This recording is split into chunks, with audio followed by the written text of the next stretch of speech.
The hall is 100 years old. It was built in 1912. It was over 100 now. And a dance hall is fun to own, but it's hard to make any money, but they're cool. You know, they're real cool.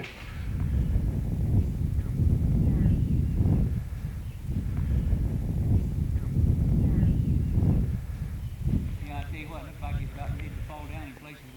Yeah, well, the door is out. So that's what I was going to call you about. Who can I call to come and okay, it's actually paved. Yeah, they actually paved it. There. Golly. Oh my Yeah. goodness. All these old benches and oh my gosh. Isn't this terrible? It's terrible. We're on the third owner since the Recreation Club, which was the community that owned the building. When they decided, you know, they're too old to do it anymore. Even when we had a hall meeting with just a few people would show up, you know. Yeah. So finally it just came to the point where, you know, I said, well, you know, something's going to have to be done. We've been working dances all these years and we just couldn't handle it anymore. Nobody seemed interested in it, and first thing you know, they were voting on putting it up for sale. Well, you know, I was one of the people that voted against selling it because I was hoping that we could hang on to it. But, you know, it would have been good if we could have interested maybe the younger people in the area to buy into it, you know. Back in the heyday, what did this hall mean to the Cistern community? Well, it was the happening place. Every event, every wedding, the church had their picnic here, the hall had their picnic here. There were no computers, no TV. This was the entertainment of the week. Everybody went to dances on the weekend, every Saturday night. This was the gathering place for the kids. We will now have our official welcome to the town of Round Top. This celebration is the oldest continuous 4th of July celebration west of the Mississippi River. Can you see by the dawn's early light? We've had a very good year here for the organization. This is one of our major fundraisers to preserve what we do down here, maintain our facilities, grounds, etc. So again, welcome everybody, and happy birthday, America. It's a lot of work to it, and it's all volunteer. They love the hall, they love the history. They want to keep that heritage alive. The last time I was interviewed, they were asking us, what makes this place special to you? You put a lot of effort into this place. I said, well, I met my wife here. Everybody kind of gets it, that this is special. And it's something that, you know, you help preserve and keep going. It's not just something to look at from a distance. This is meant to be used. And I mean, if you're gonna do the two-step, why not glide across these boards? I mean, this is hallowed ground.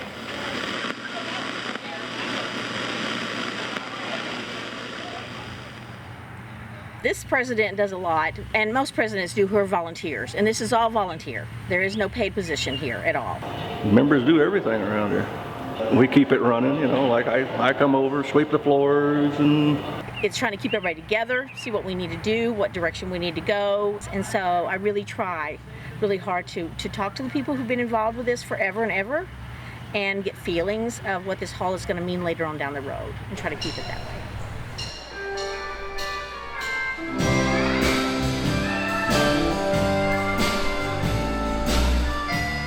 So every hall's a little different.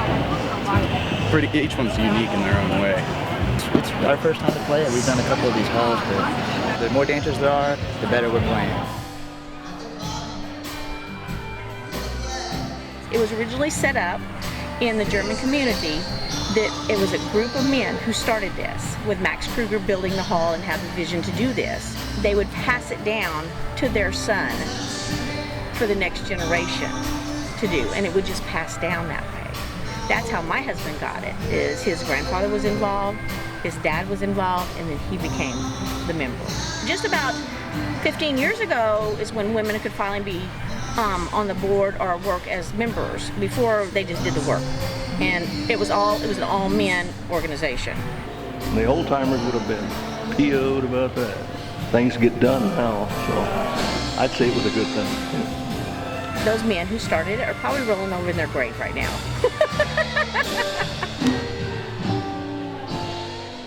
This is about community. And I think the historic dance halls that exist today and are recognized as historic are first and foremost these community organizers. They're like this glue that keeps the community together.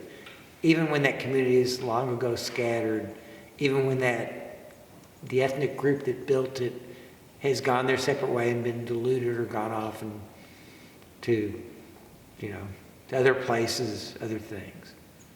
And to me, that's what makes these places really great, because just by definition, looking at it and being in it, you get a sense of community that's around you. Can't do that in a modern building. Most halls in Texas that we call dance halls are some sort of a social or mutual benefit or a church-oriented building that had an overarching function besides dancing. It turns out that in Texas, social dancing is the main thing we remember them for, because that's what we ended up doing with them. Twin Sisters was a German social hall for the community. The typical thing is that after the week's work, everybody gets together for some purpose, social or otherwise, and then they have to have a big meal and a dance. So if you go down the road from Twin Sisters, you have Anhalt Hall, which is one of the oldest halls in Texas. And it is also one of the largest. And it's still run, like Twin Sisters, it's still run under the charter from 1875 that's written in German. That's a model of how you bring the hall into the future.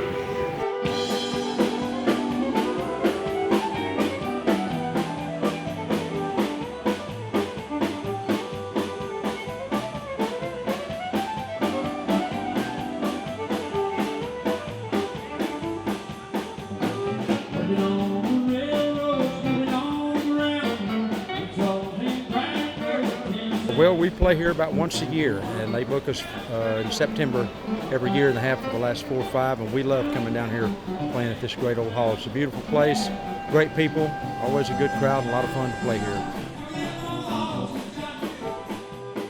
They love the traditional music here, and they know what we do, and they know what they're going to get when we kick off. And they love to dance down here. You see the German folks, the German influence of the polkas, and like I said, the two-steps, and they love to waltz here, and I try to play everything they want if I know it.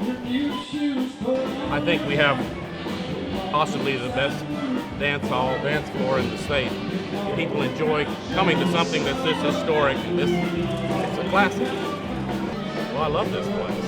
I always did. I mean, as a child, and my sister and I were little, we rode up here with our folks to the festival. We slept on the benches until they left, and remember that very well. The Verein is still very old. They change things very slowly. When I joined the Verein, all their meetings, everything was conducted in German, and they believed in partying. They had a lot of fests, they had lots of kegs of beer and lots of gallons of wine, and in those days it would last 2 days. This is basically a celebration where farmers and ranchers came together just to share a good meal and a good family atmosphere, and bring their kids and do a little dancing, drink a little beer, have a really good home-cooked meal. It's a celebration for a bountiful harvest and a productive year. Kind of nostalgic to think about it when you drive in the gate in the morning and think, for all those years we're still doing the same thing. When I was 17, 18, 19 years old and started chasing girls, you could always come up here because you'd see girls that you didn't see in the dance halls in New Braunfels. So they would come here from Fredericksburg, Comfort, Bernie. Oh boy! And if not for all the Vereins around the hill country, I know we wouldn't be talking about it or sitting in a place like Fisher Hall. This is my neighborhood dance hall. And it's probably a miracle that this place here, and it's featured in the film Honeysuckle Rose, and built like an upside down ship, how this even exists. This is crazy, but isn't it cool?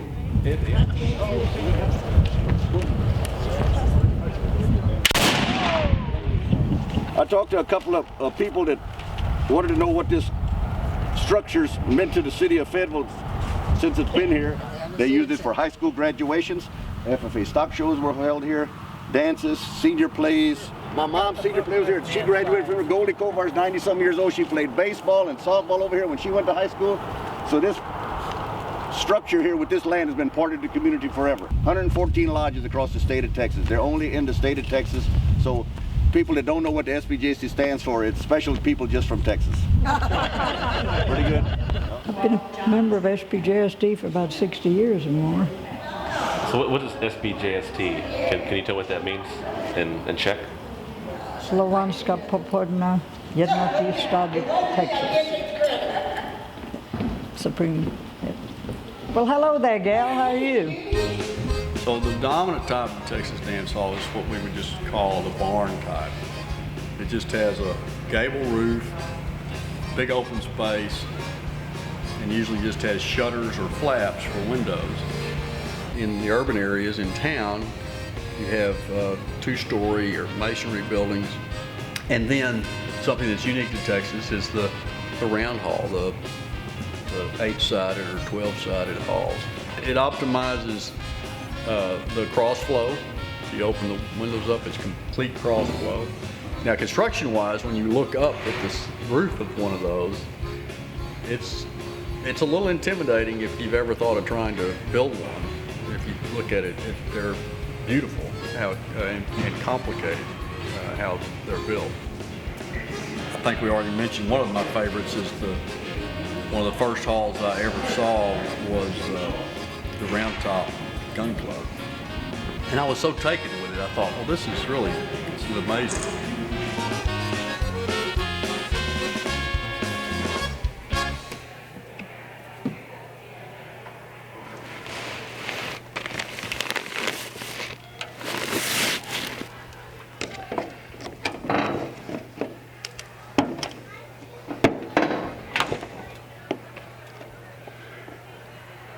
How you doing?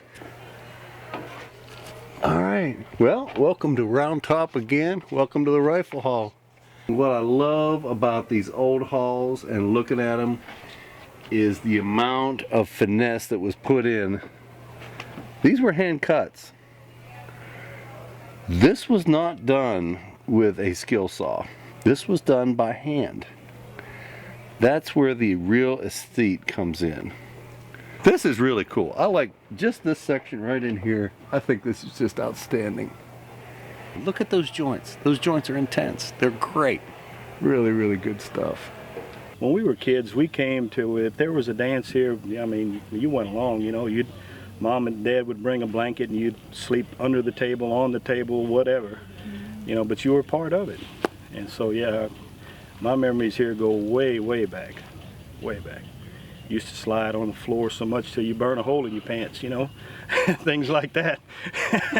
But that's what every kid did, you know, that's what they all did. So it's a special place, it really is. These are some nice folks. These are some really genuine people, you know.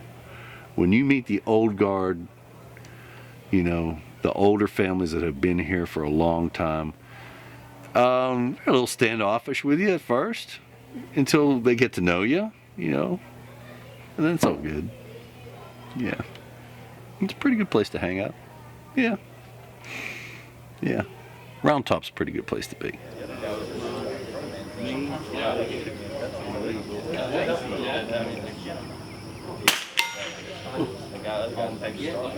The true name of the organization is the Round Top Schützenverein. It actually means shooting club.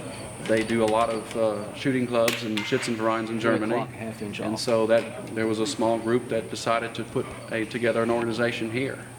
And so basically it's for practicing their marksmanship, socializing, having a kind of a centerpiece to still call home. A few years shortly thereafter the formation of the organization, there was some land that was purchased here and a hall was erected. This is the original part of the dance hall here yet, as where we stand.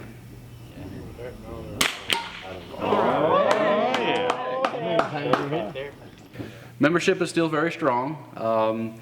We have probably approximately 75 members together in the chapter. Probably 35 very active yet as far as helping in the different functions and activities that we do throughout the year. Obviously, as any hall, you have a lot of your members that are retired or to the point where they can't always lend the physical assistance. They can, but they're still part of the active part as far as being here for meetings and kind of being around for the social aspects of it, which is, part of the reason we still do this.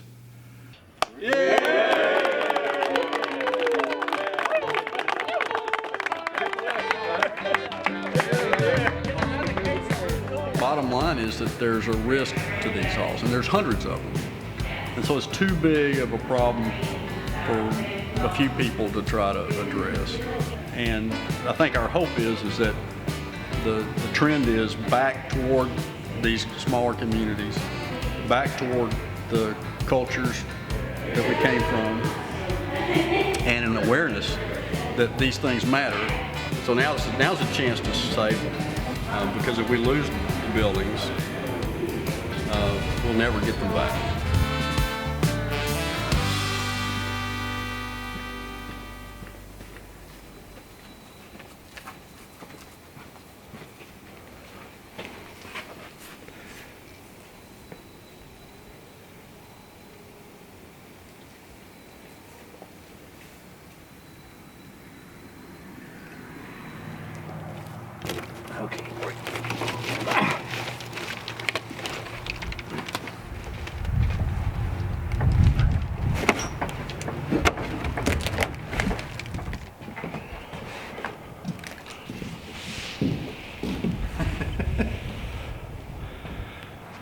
No, I just know that you talked to the gun club that used to practice out here. I came out here when they were shooting one time, but that's been, I don't know, 4 or 5 years ago, and I think they just up and left. And so they just left a perfectly good dance hall sitting here. Yeah, and it's, this is going to be New Bern in another 5 years, although it looks like it's got a relatively good roof.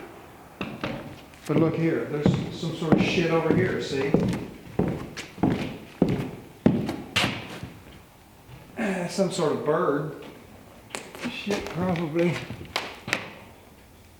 So owls or something's getting in here. Hawks, something. And they've probably got plenty of rats and mice and coons and God knows what else. Because it's just, look at that wall. I mean, it's falling apart. I could put my fist through it, I'm sure. It's just rotted. A lot of the gun clubs built dance halls because that just kind of came along with the territory. So there'd be like this hall, there would be a shooting range and a dance hall side by side. And once a year, every community would have a competition and they'd crown a king and a queen and have these shooting competitions. It's been going on ever since the Germans have come over here. Well, they probably put the targets here, and that's what stops the bullets there, that big mound there. And this protects the person back here. They can sit back here and do all the calculating of the points and everything like that without getting hurt. Yeah, it makes total sense now. Somebody needs to buy it and save it. Why wasn't I born with all the money? And luckily, a lot of it still remains somewhat like the 9-pin bowling. There's just very little of it left. And of course, there's very little of the German language left, and particularly the Texas Germanic language that is indigenous to just this area. It's going to be gone in another generation. And it'd be sad to think that the gun clubs and the bowling alleys and the dance halls all go away in time as well. That's why we want to try to preserve all this. Let's get out of here before we get thrown in jail. Da, da, da, da.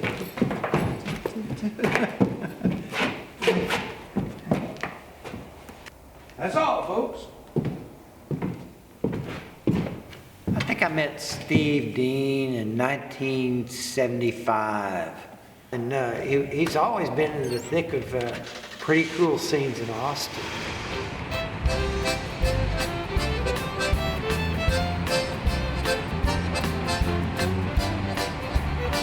I've come to learn that over time, I mean, he extended that involvement to the entire state and basically staked the claim as he deserves to be the expert on Texas dance halls. I mean, he ran joints. He knows joints. He knows them outside in. He knows people that are involved on the ground, and he's operated historic dance halls as well. Over at Sangelman and Schrader Hall. That gives credence to whatever he says about dance halls. He's been around them enough and knows the economics of it and basically how hard it is for these places to exist. He's a fanatic. He's completely obsessed. I mean, I have no idea how he got this particular bee in his bonnet, but he did, and that's a good thing. He's fighting real hard for the preservation of these places. He's deeply interested in the history. He wants to know why these things happened and when they were made and why they disappeared. That's of great interest to him. He's also real interested in seeing them survive. And if that means he has to take a gig running one of them for a while, he'll do it. You know, and he'll quit in disgust usually, but who can blame him? In 2007, Steve Dean and I founded a nonprofit, Texas Dance Hall Preservation, Inc., for the purpose of trying to save the halls, because he and I had discovered kind of independently the fact that it's such a part of Texas history, and it's a part of who we are today in Texas. And we found out, as it happens, that there's many of these halls. And so that's when it really hit us that we need to do something, try to do something. And we take donations of any amount. Thank you all for coming.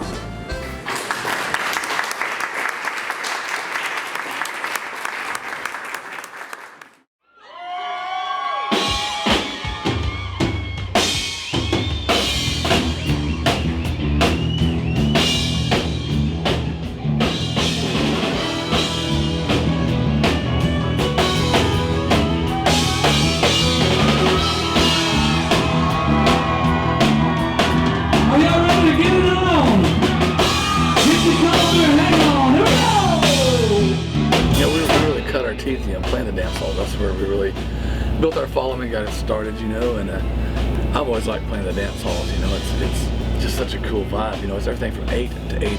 It's multi-generational, you know. You go in there, be great-grandparents and grandparents and grandkids and aunts and uncles and everybody in there. I mean, everybody around here, this whole community, man, these people grew up. Like I said, they've grown up with this, and it's part of the whole family tradition around here. These dance halls only exist here, you know, and I think we take them for granted some living here, and every town has one. OSPJST Hall, or you know, old Sons of Herman, or there's just a local private dance hall. They're everywhere here. You had everything from marrying and burying to romancing and dancing. Everything went on right there, you know. It's something cool that just doesn't exist anywhere else. Thank you to Steve and everybody for having us out here.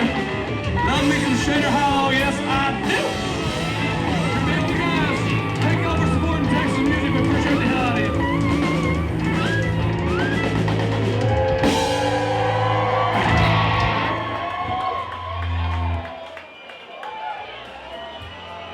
They tell me at one time, you didn't have to know where the dance was, you just needed to know which weekend it was. And if it was the first weekend, it was in Shelby. The second weekend was in Round Top. The third weekend was in like Ledbetter. And the fourth weekend was in Carmine. So you would have these bands on a rotation, 1, 2, 3, 4, and they all just hit. You didn't have to know where the dance was, you just needed to know which Saturday it was. If it was the first, second, third, or fourth, you went to that hall. No cell phone, no telephone. You going? See ya. Everybody knows about Green, of course. That's the kind of high mark, you know. A lot more people know about Flores and about Schrader and Lukenbach because of this, you know, the Willie and Waylon song put that on the map, and it's been on the map ever since. And of course, they do have aggressive booking there and stuff too. They always have something going on. And you know, it's like a tourist destination, and there's a bunch of beautiful halls right out there by it that need to like kind of be a part of a tour. We'll try to do tours sometimes. It's something that needs to be a part of the tourism. You know, actually the Texas DOT or some of those other agencies need to jump on board and help promote it, because people would love it. As soon as they go in one, they love it. The same ones always get, it's Lukenbach and Green and Flores. I mean, I even had this lady from the Washington Post, I think, wrote, man. So she had come down and done a tour of dance halls, and it was those 4 dance halls. Before we get too far in this barbecue, I've got to take pictures of this barbecue. Takes good meat pictures.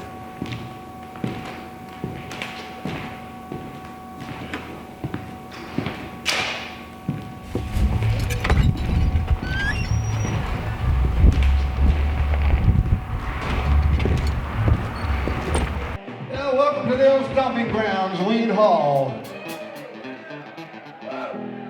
Used to, if you brought a cooler in here, they'd throw you out. How did this hall get that name, Weed Hall?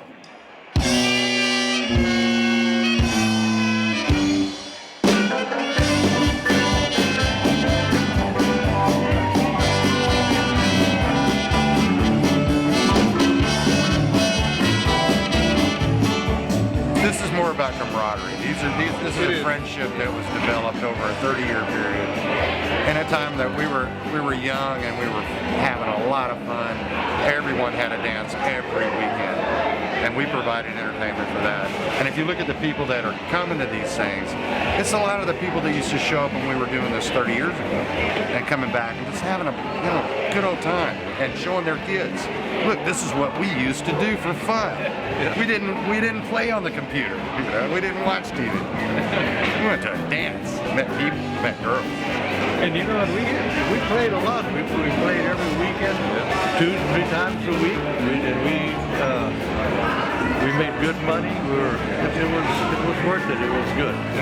A lot of really good musicians came out of this, doing this South Texas or South Central Texas dance circuit, and went on to play with big bands. Went on to be, big names. My father played this hall before World War II. If you look back, it's not just this hall. There's halls in all these little, dives. Places aren't even towns anymore, but there's still a dance hall there, and they're pushing 100 years old. It's a blast from the past. Yeah, we're gonna have some fun. It's gonna be like jumping in that time machine, that DeLorean. We're setting this puppy for 1982. If you don't have fun, it's your own fault. Thanks for coming out tonight and helping keep this hall open. It's a great place. It needs to be around for another 100 years. Thank you, everybody.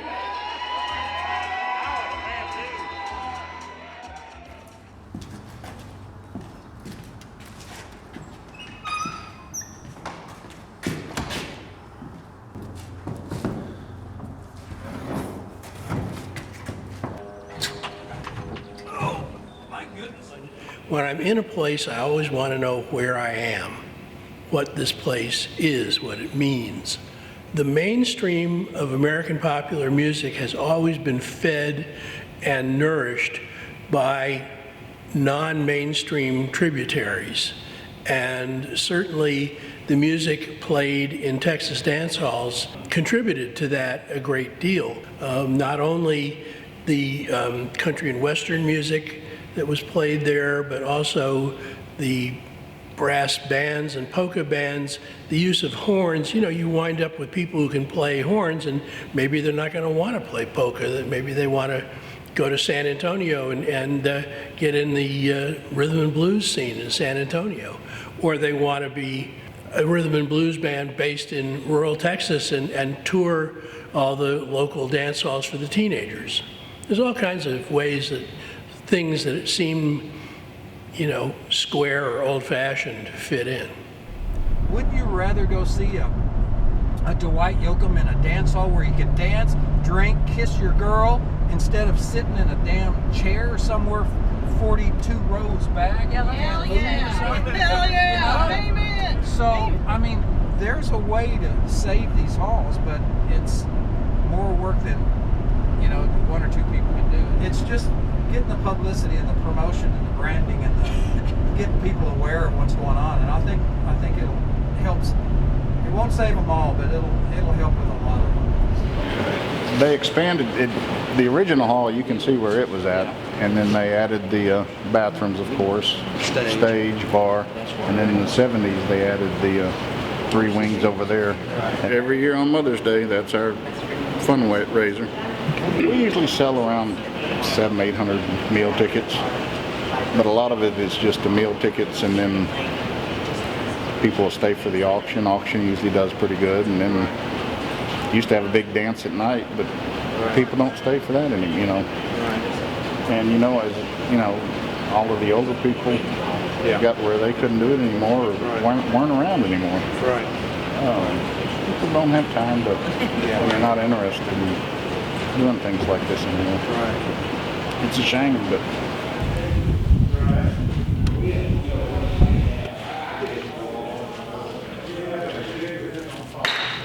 I thought y'all might be in that house over there. Served about 1,200 employees. Where was the, do you know where the old hall was? The one previous to this, was it on the same property? It wasn't, was it? Not right here, about less than a quarter of a mile up the road. Right, and that's where the bowling alley and everything was too? Yeah. When's the barbecue thing? June, Father's Day. Father's Day. Always Father's Day. Okay. Father's Day barbecue's been going on since the early 1900s. And we got the best barbecue. Ask anybody. Don't we, George? You got a sample? Not now. We don't have a dance anymore. We had country western dance, but the auction is taking the place of the country western dance. Can't get nobody to stay anyhow on a Sunday afternoon, you know. And they don't want to dance and drink beer and then have to get up and go to work Monday. Like I was telling them, I told them, I said, it takes people to keep these places going. If nobody shows up, well, they're going to be history one of these days. But we help, these halls are starting to help each other out a little bit too. You know, we help Cat Spring, they help us. Peters really needs help. And yeah, that's what it takes to keep it going.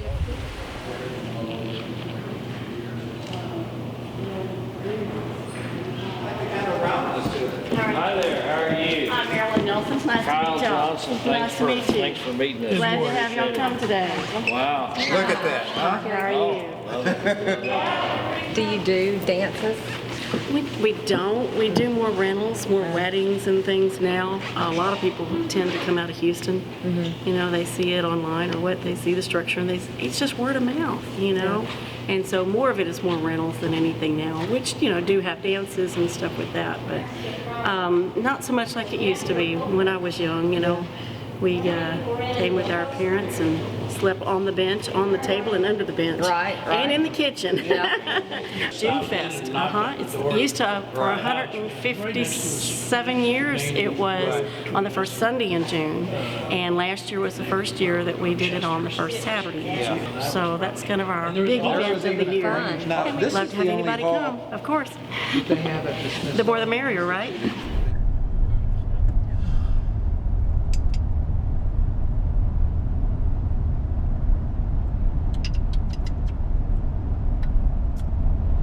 Like a big red.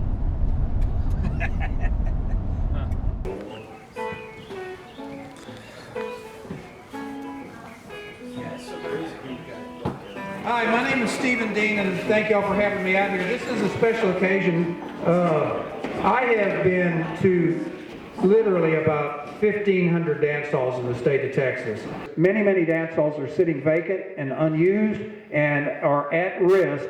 They were a singular, most important part of our culture musically than anything else. The music was born, bred in these dance halls. We would not know Texas music today if it wasn't for these dance halls. But we were kind of looking for some outside opinion by some expert to validate what we thought.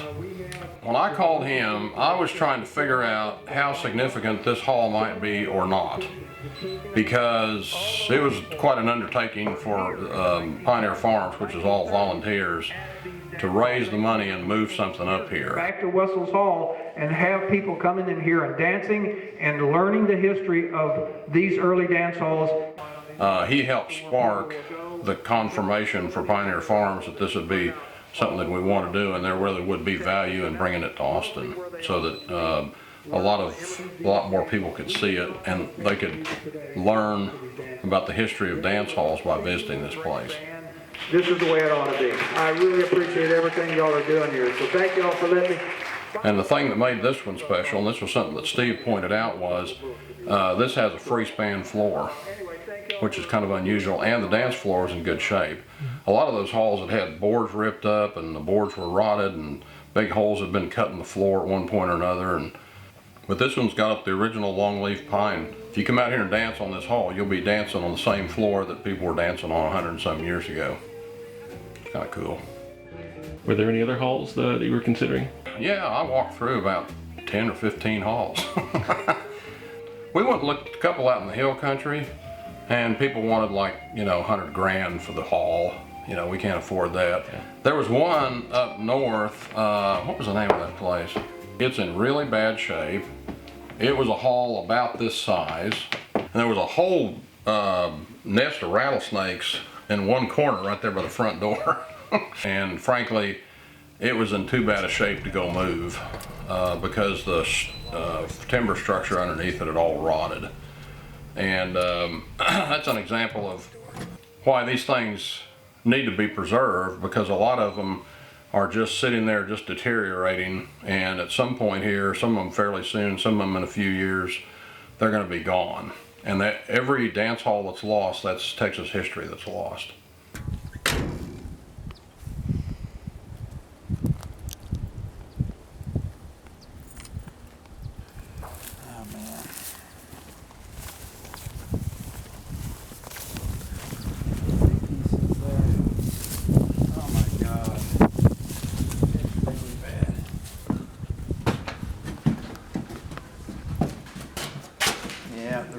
See, the roof's all caved in here, so the floor is rotting out there.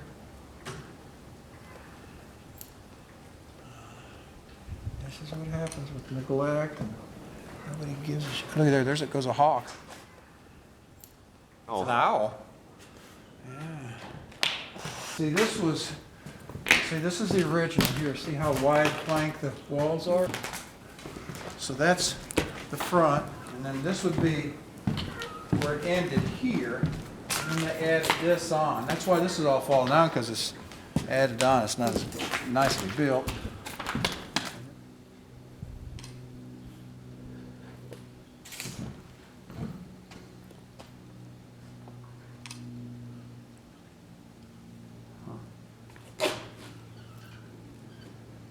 Yeah.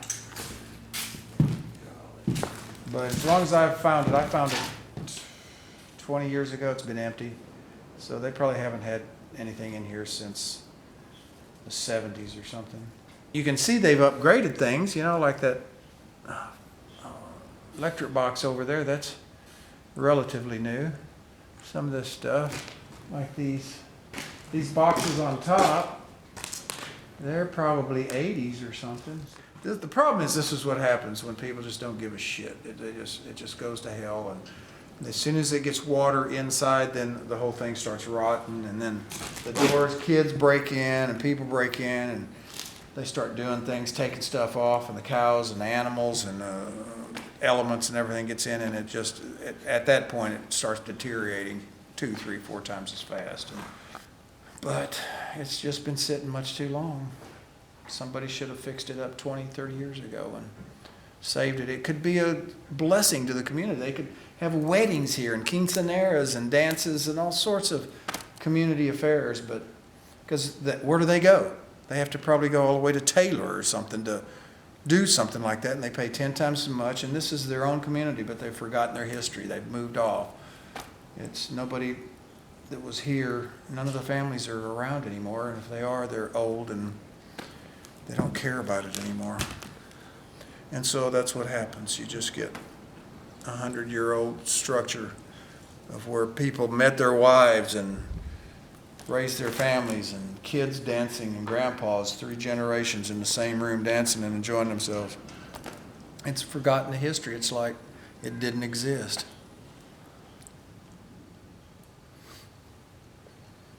This is what I hate to see, though. This is the ones I hate to see.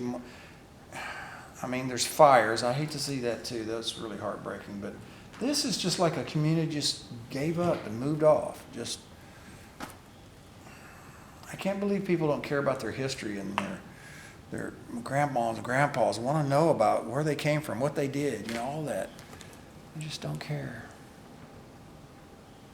Everything's a mall now. Everything's a strip center, and everything is cookie cutter. Everything is starting to look alike. You can't tell if it's Texas or Minnesota or South Carolina or Seattle. It's like everything's becoming the same now. And this is the history of Texas right here. This is where the music began. So this is why we have Texas music, is these halls supported it, nurtured it. And it's a beautiful hall. It's too bad it's gone. Well, let's go see one that's living. God, that's sad.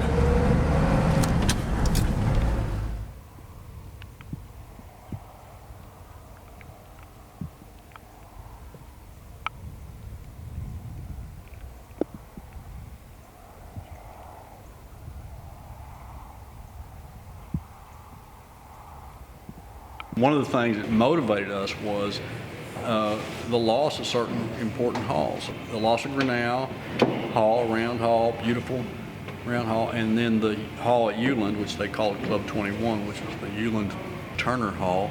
Those were both lost to fire. And fire is really the greatest risk. The one I really do miss is Club 21. Club 21 was like our home gig for a long time. And that thing burned down, man. It was like a dagger through the heart.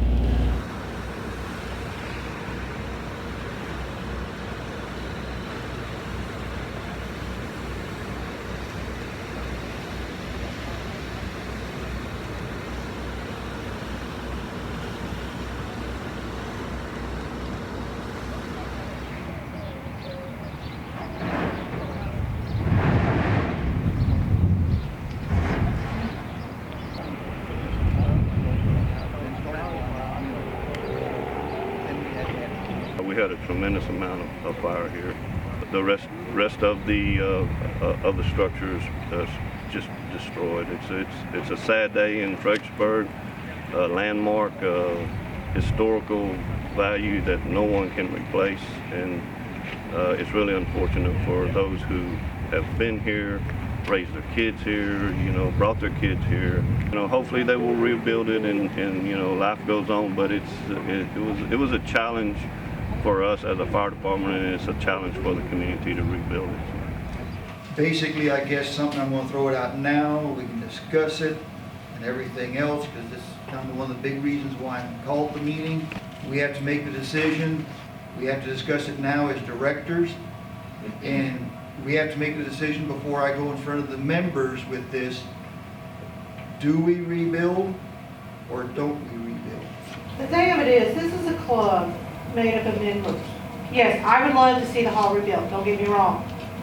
But we have to remember, our members are older, most of them. Right. In 5 years, what kind of memberships are we going to have? Are we going to have people that are going to step up and say something happens to Nicole, to find somebody to replace her on the board? You have people that tell us from the community, rebuild Turner Hall. Great, we'd love to, but are they going to rent it? Are they going to go there? Are they going to donate money to us? It's all this idea of having it, but who's supporting it? If the members say we build it, we have to build it. Just as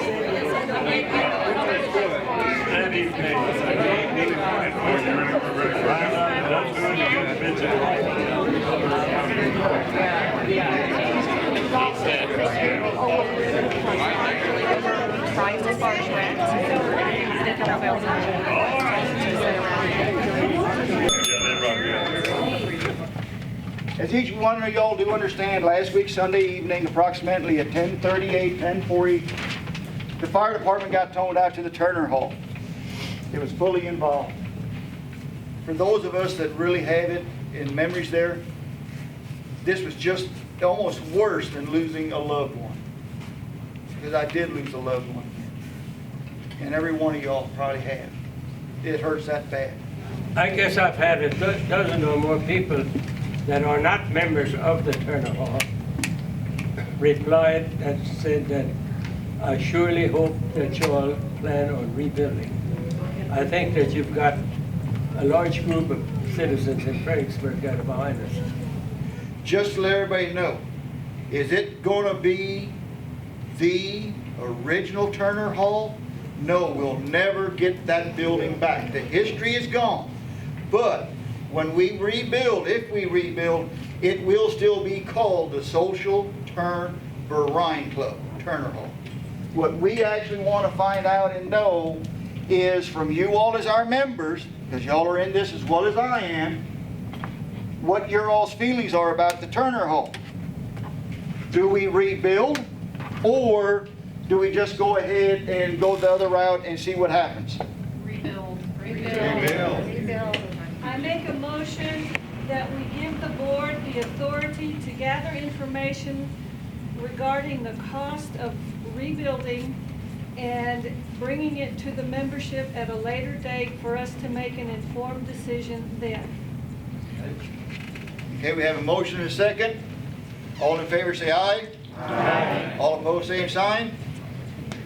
Okay. The Turner Hall belongs to we as directors and you all as our members. That's the Turner Hall. It's not us. What do you think it'd cost to build a wood dance like this these days? These days? Yeah. Huh? Seriously? Yeah.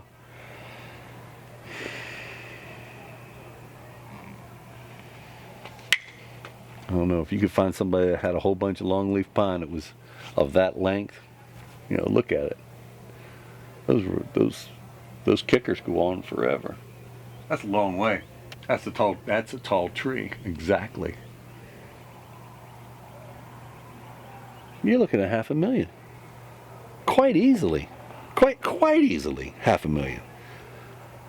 Because you would have to get a timber framing company to come in. And yeah. I would love to someday ultimately find just one of the cool old dance halls that needs a new home and move it somewhere and just totally, not renovate it, but restore it, you know, bring it back to its original, you know, its original splendor, you know. And there's a lot of them that, you know, are falling into disrepair and falling apart, and, you know, I'd love to take one and just baby it and nurture it and bring it back to health.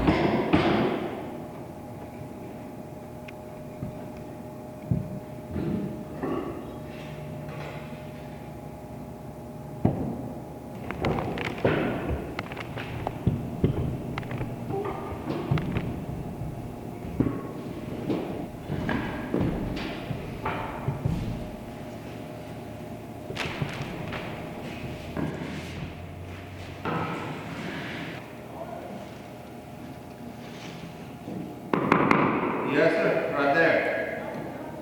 If you can come up.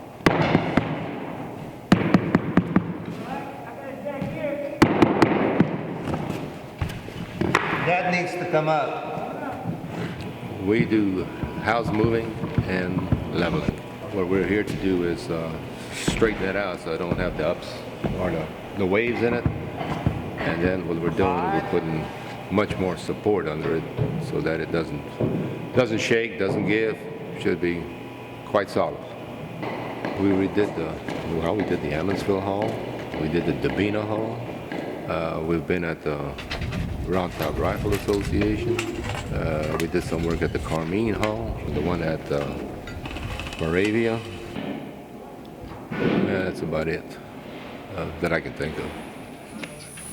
I've done it all my life, yeah. And my daddy used to do it. I've been doing it steady since 1971, so.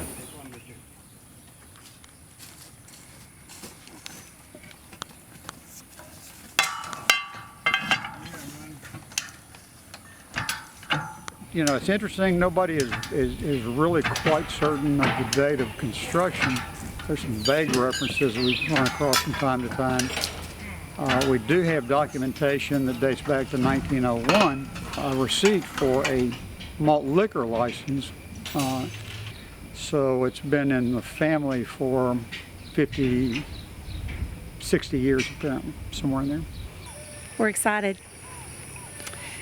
Well, I think now the possibilities are endless, and anything else that we do will be progress. It's been a long time coming.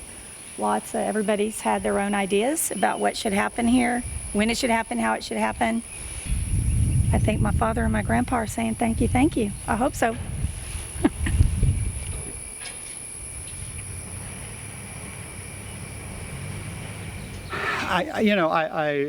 My recollection of some of the actual dances that my grandfather used to hold were just kind of crazy affairs. A lot of polka dancing, lots of noise, music, screaming, yelling, laughing, fighting, fun.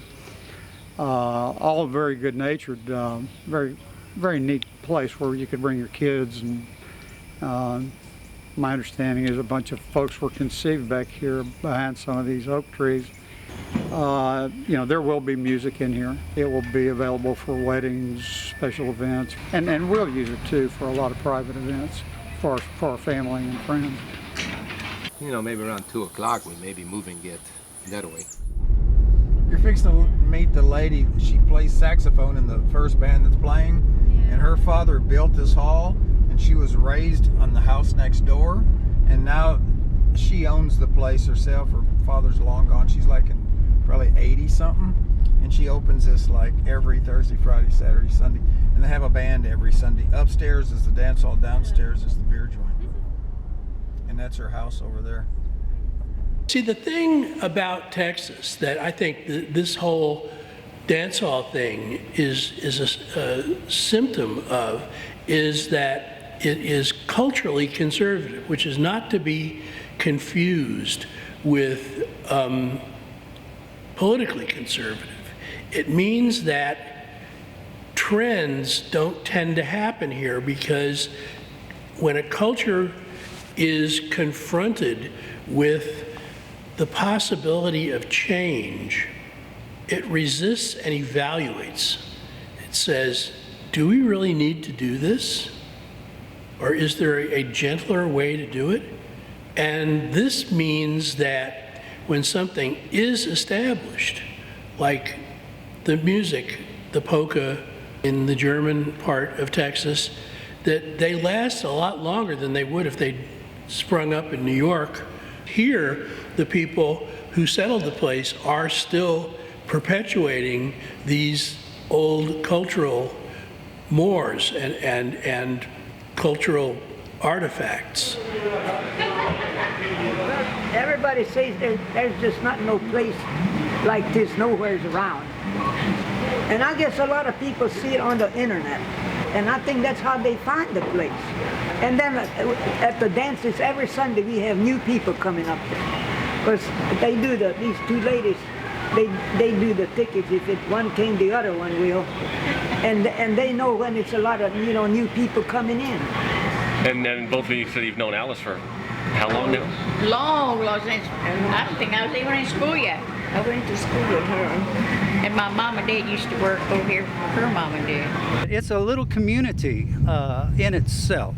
These folks have known each other just about all their lives. A lot of these women that are here without, their husbands have gone a long time ago. And they still come here, and it's if you don't come here, they ask why, when you're back. They miss you when you're gone. Most of the folks know each other here, and that's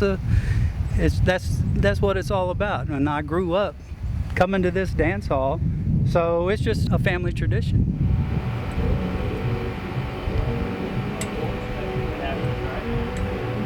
Where are you from?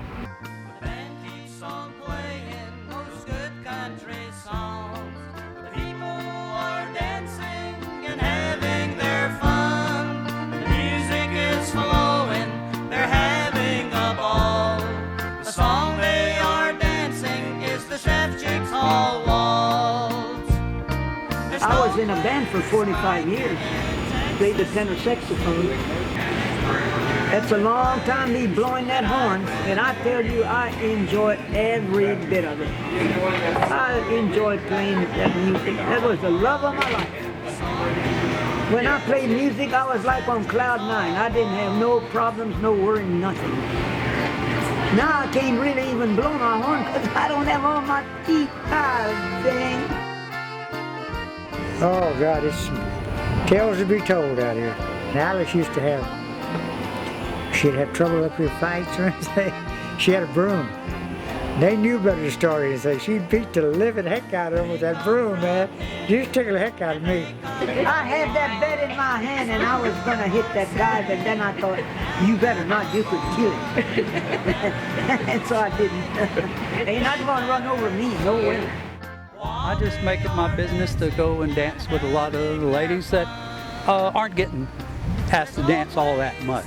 There's other fellas that are here doing the same thing, you know, it's just try to look around and see who's not getting, you know, asked to get out on the dance floor and take them for a spin. There's a lot of people in their 80s go up there and they dance every week. One guy is 97 years old and he comes every week and he dances with all the ladies and they love it. And it's so funny, after the dance is over, then he'll brag how many women he danced with. All these gals feel sorry for me, but I feel sorry for them. They have to dance with me. He's a good, smooth, old-timey dancer, the kind that you don't find very often. I can dance with 30 women and I'm no more tired of the last one as the first one. I like to dance.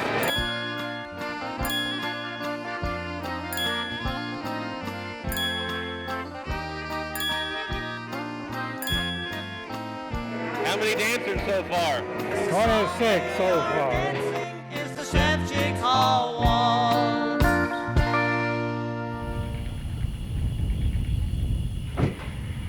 Hi.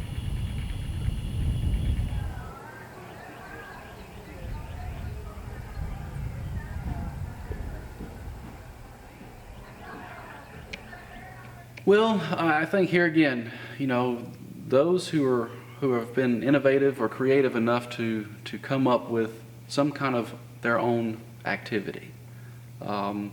Whether for us it's Schützenfest or 4th of July, two things we're very passionate about, or it's partnering with some other organizations to make an event.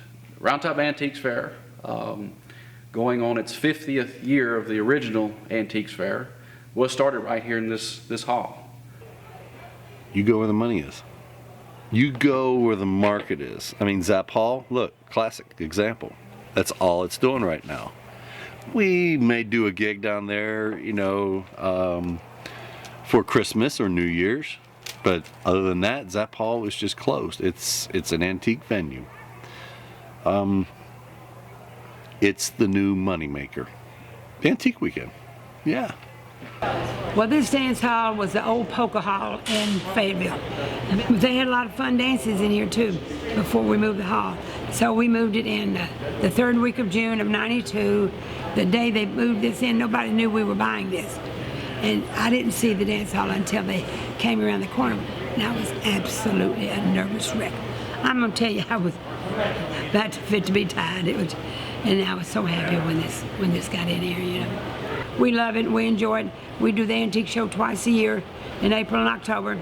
I only want high-end furniture.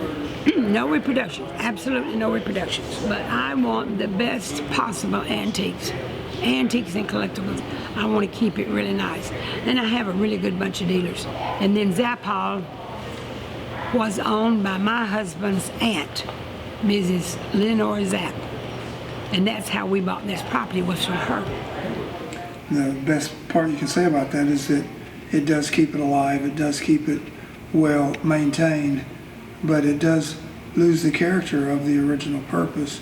The music, the memories, the families, all of that needs to be remembered and celebrated, you know. And that's the reason I think a lot of them have transitioned to the wedding venues and stuff too, because there is money in the wedding venues. And I think that might be able to save a lot of the halls, but I do believe that there should be a good balance, and it should be a community hall with dances and benefits and weddings. Some of them get married there in a church, and then they come and have the dance here, and if they die, well, there's a cemetery. Ain't that something? This is a good example of a place that sat empty forever, and all of a sudden the younger generation decided she wanted to reopen it.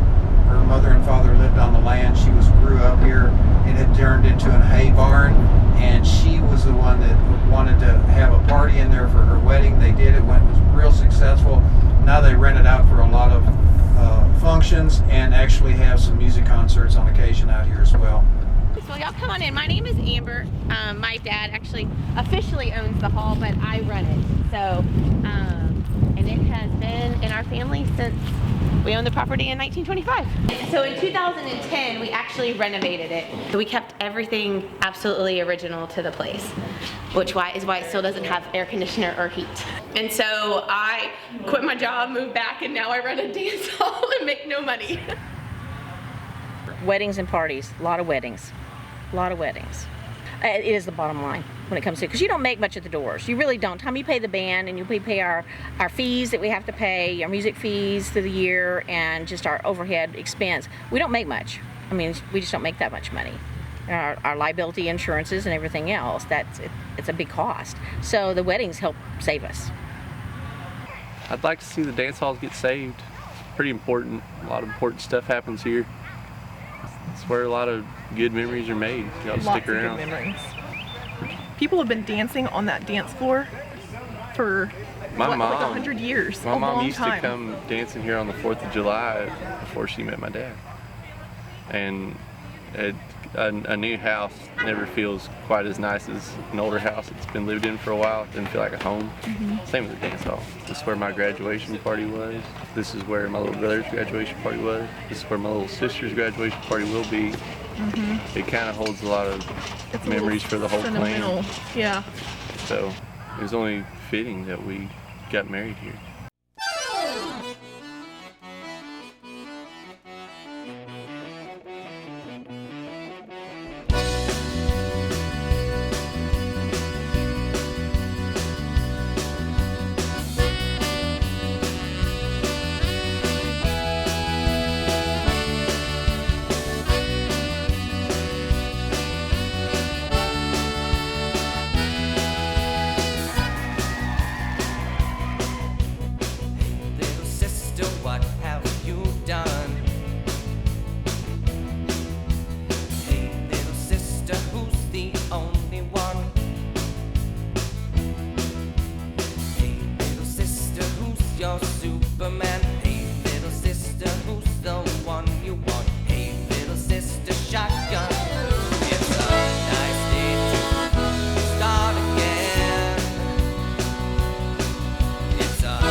What kind of functions do you have in this hall these days? Everything, weddings, birthday parties, graduations, dances, just about anything you can think of that you can have in a hall. And our gun club competition.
It makes me appreciate German settlers that came to Texas because they sure knew how to have a good time. They knew what recreation was and a little bit of competition, whether it was the shooting clubs or the bowling clubs. And that's how the German clubs have kept the dance hall tradition alive in many cases, and it's been through their bowling clubs. So there's a real symbiotic relationship. If you see a 9-pin bowling club, you're sure as heck gonna see a dance hall next door to it. I think about places like the Cabaret, where Larry Nolan and the Bandits held forth in the 50s for so many years. Adolf Hoffner, who did the Tex Check thing, along with Joe Patek. I mean, there was a whole scene of all these Tex Check bands.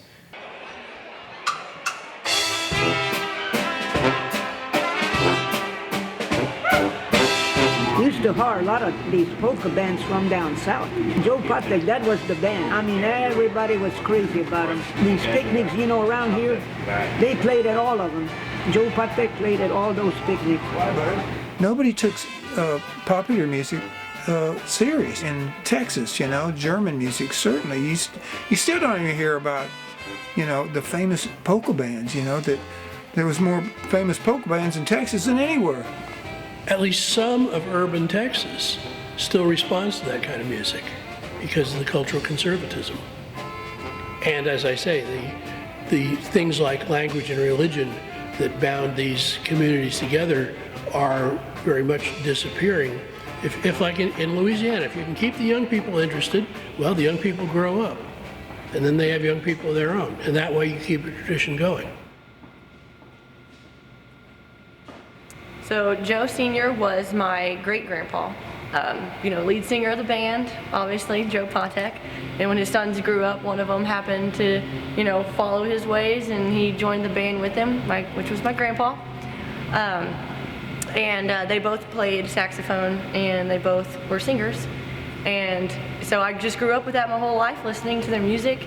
And I've been singing since I could talk. Every time I'm out there, every time I'm thinking about music, I'm always thinking about, you know, I have so much to live up to, and the fact that, like, I have an opportunity to pay tribute to them. They played on KCTI Gonzales. They had a Sunday program. I believe it was a half-hour program that the Pateks had every Sunday, or and finally was an hour, called the Patek Hour. The very first time I can remember seeing his band, in 1949, we went to the Praha picnic, and they had 2 bands in the hall at night. Joe Patek and Rudy Kurtz had a battle dance. I was 4 years old, but I remember that though. You know, I have pretty good memory. And that hall was packed. It was totally loaded. I mean, you couldn't even squirm through that. That's when the polka bands were polka bands going without variety music, you know, at that time. The most famous one is the Shiner song. He didn't write it. He changed the words. It was originally called Praha Polka, recorded by northern bands. Když jsme odpustili Prahu.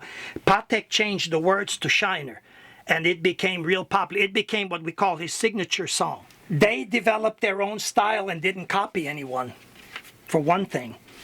Their style was the first of its kind. Joe modernized the polka band with more of a jazz style. He changed the way that you feel the music, that you play it, and added a guitar. He was one of the first polka bands that had a guitar player.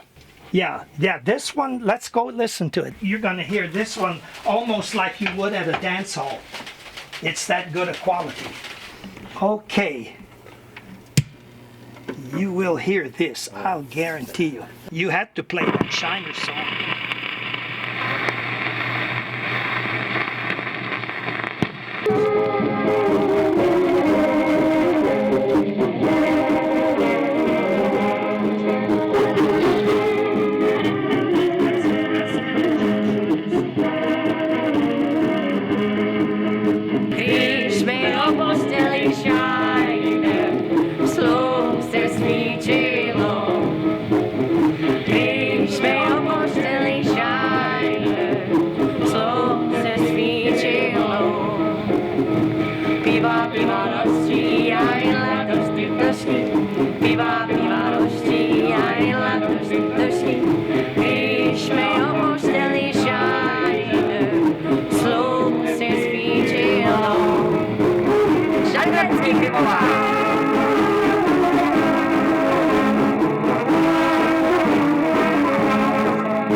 People need to realize there's a generation here, and if we let it get away, we'll never see it again. I mean, we've already lost a lot of people. I mean, there's so many of them just sitting out there, you know, waiting for someone else younger than me to go out there and get those stories and get them out there and, you know, tell the story of each one of these little towns before they're all gone. I mean, that's the whole reason we got into what we did, is we're trying to save these places, you know, but that's where they are. Steve is a man who never refused a challenge. And I think that what the dance hall thing brought to him was something brand new. He didn't know where, you know, Schulenburg was and what, you know, the local club meant to them, as in dance hall. He didn't know a lot of these places, so he was discovering, it was all new to him. It was the adventure, and I really think that unlike these other endeavors that he engaged in, this was one where he got a response. And that's always been kind of his motivation. He wants people to appreciate and to see some of the things that he's gotten to witness. But when it came to dance halls, he found an audience. See how nice they did this? We wouldn't be where we are today with the halls that have been saved and the public awareness and just our knowledge of the halls, how many there are, all the stories connected with them. If it wasn't for Steve, you know, he's forgotten more than I'll never know about the hall. He sees it the way I see it, and I think the way people here see it. It's a lens through which we look at our own culture, our own background, and the things that we value about it, which is family, and of course the music and the food, but the dancing and the dance hall, and the music that comes out of those halls means something to us, and it means something to all of these people, and I think that's what Steve latched onto, and he sees that. I didn't want a job to where I had to like get off at Friday and then rush out to go do something, you know. I probably had more fun going out on Tuesday and Wednesday and finding out things, going to undiscovered dance halls and undiscovered beer joints and food places and stuff that are long gone in Texas. That was what excited me, you know. We've saved the courthouses, we've saved the lighthouses. It's time to save the dance halls, I think. I've just been happy that I've been able to share it with people and they dug it, and you know, I wish I could do more. I wish I had done more, but here it is. So I'm willing to do it as long as I can, and then we'll pass it on to the next generation, you know. In the meantime, I had a good time. Real good time. I ain't never had nothing to prove.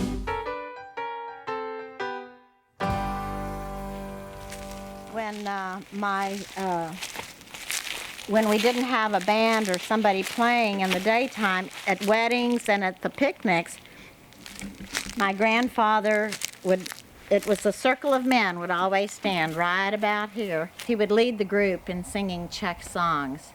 I don't generally sing normal karaoke. I just sing Czech songs and church songs. Those are my favorites.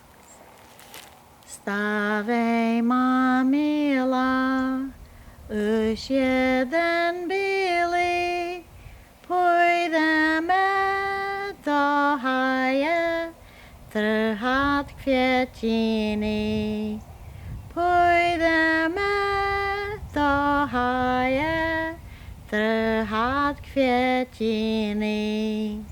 Vem bílý šáteček a zavaž mě. That is Stavej má milá is the name in Czech, but in English it's translated to Arise My Darling. It's about, asking my darling to come and dance with me. It was all great. Good old days.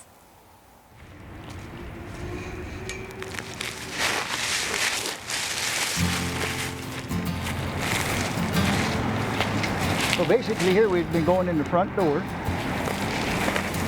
Our bar would have been right about in this area right here would have been the bar.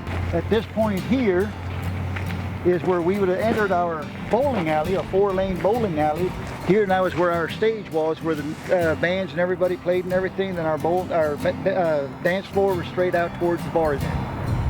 The cause of the fire was arson. We had a gentleman that came in and broke in the front door and stole a few items and decided he needed to get rid of the evidence, and he went ahead and lit the building on fire.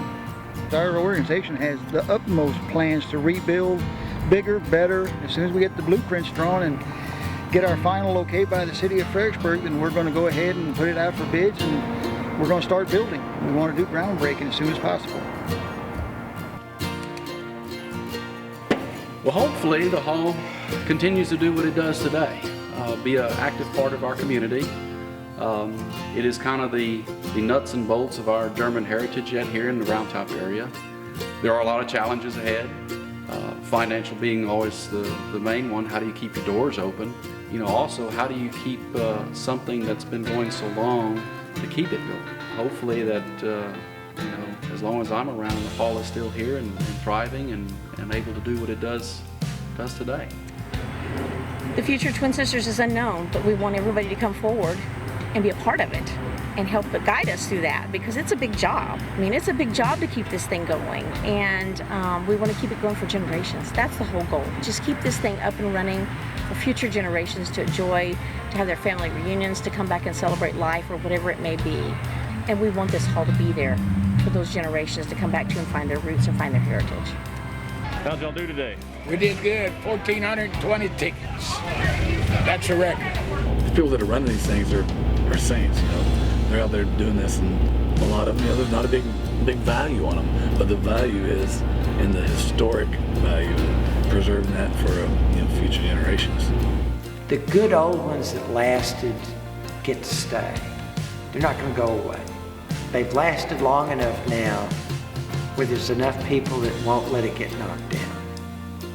This is hallowed ground. It really is sacred to me, but I think no matter how much things change now, these are too historic. They're like churches, and you don't go knock down churches unless the church lets you.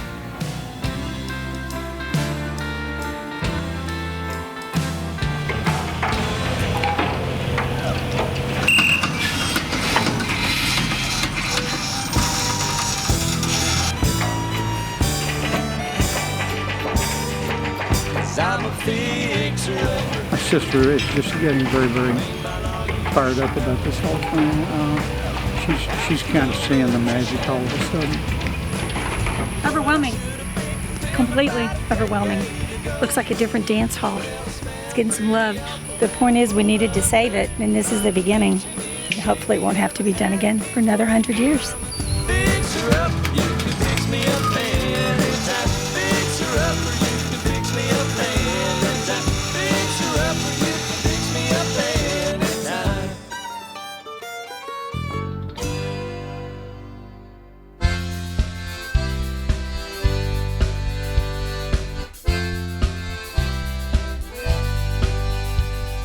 Take your baby by the hand, make her do a high handstand. Take your baby by the heel, do the next thing that you feel. We were so in phase in our dance all days. We were cool all great. When you, and everyone we knew could believe, do, and sharing what was true. I said, dance all days long. Take your baby by the hair, and hold her close and there. Take your baby by the ears, lay upon her darkest fears. We were so in phase in our dance hall days. We were cool all great. When you, and everyone we knew could believe, do, and sharing what was true. I said, dance all days long. Dance all days. Dance all days long. Take your baby by the wrist, and in her mouth an amethyst, and in her eyes two sapphires blue. You need her and she needs you. You need her and she needs you. You need her and she needs you. You need her and she needs you. You need her and she needs you. We were so in phase in our dance all days. We were cool all great. When you, and everyone we knew could believe, do, and sharing what was true. I said, dance all days long. Dance all days. Dance all days long.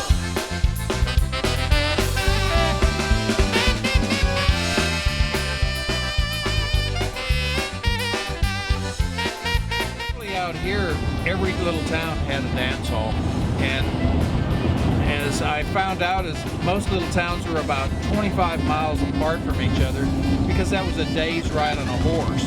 There used to be a dance hall right there. They tore it down. There used to be at one time over 30 saloons in this town and 5 dance halls. Being from Texas all my life, I was always just really wanting to know more and more about Texas, and then I found out how undocumented it all was. So I just said, well, something's got to be done. And then a professor friend of mine came up to me and says, you ought to write a book. Once you're in those dance halls, hearing these bands, seeing everybody having a good time, have a few beers, dance a few times, it gets infectious. I was at that beer joint when one of the kids told me about it. I was looking at my map. He said, what'd you look for? I said, look for old dance halls. My mom and daddy have one right down the street.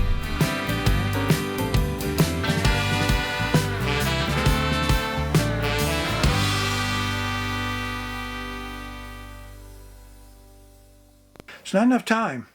Plus, then you got to chase girls once in a while too. So, probably should have left a little of that more alone and